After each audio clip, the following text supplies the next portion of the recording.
Les combats continuent en Irak alors que les extrémistes de l'État islamique autoproclamé s'approchent d'Erbil, capitale de la région autonome au nord de l'Irak. On retrouve Abdul Wahid, homme d'affaires qui se bat aux côtés des Peshmerga. Erbil était une ville économique prospère d'Irak. Les habitants serpentaient dans les bazars et les rues. Les entreprises internationales souhaitant faire des affaires en Irak se rendaient dans cet endroit sécurisé du nord du pays. Toutes les entreprises internationales ont cessé de travailler. Elles sont retournées dans leur pays et ont quitté le mien. C'est mauvais.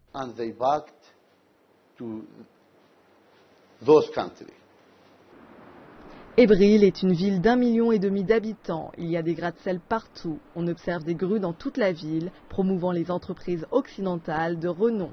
Abdul Wahid Malaki est devenu millionnaire grâce à sa persévérance. Il est, entre autres, PDG d'une entreprise de déminage, de transport du pétrole et de gaz et de construction. Aujourd'hui, il craint pour son avenir. Plus personne ne se sert de ces grues. Abdul Wahid déclare que plus de 800 projets de la ville ont été annulés. Mes employés n'ont plus de boulot. Ils restent chez eux sans faire aucune vente et ils n'ont pas un sou.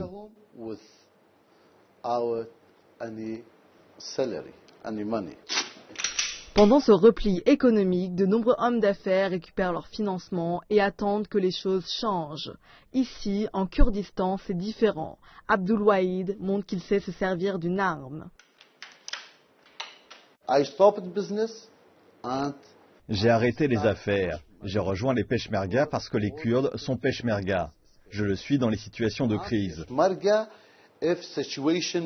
Les Peshmerga sont des forces qui défendent les Kurdes depuis des générations. Ils ont combattu Saddam Hussein et combattent aujourd'hui l'État islamique autoproclamé. Abdul Wahid était au premier rang lorsque l'État islamique a pris d'assaut le barrage de Mossoul. Sur place, il s'est battu aux côtés du neveu du président kurde, Barzani. Il fait partie de ces gens du nord de l'Irak à soutenir les actions des forces américaines qui ont détruit l'armement lourd des rebelles de l'État islamique. Les frappes aériennes américaines ont bloqué les militants de l'État islamique, permettant aux Peshmergas de se battre contre le groupe. Si vous donnez des armes aux Peshmerga, les combats à Daesh prendront fin. Si les combats prennent fin, je vous garantis que tous les projets, tous, reviendront. Il s'agit d'un grand défi. Premièrement, il faut chasser les militants islamistes de la région. Et deuxièmement, il faut réinstaurer un climat de confiance pour que les entreprises puissent se sentir en sécurité.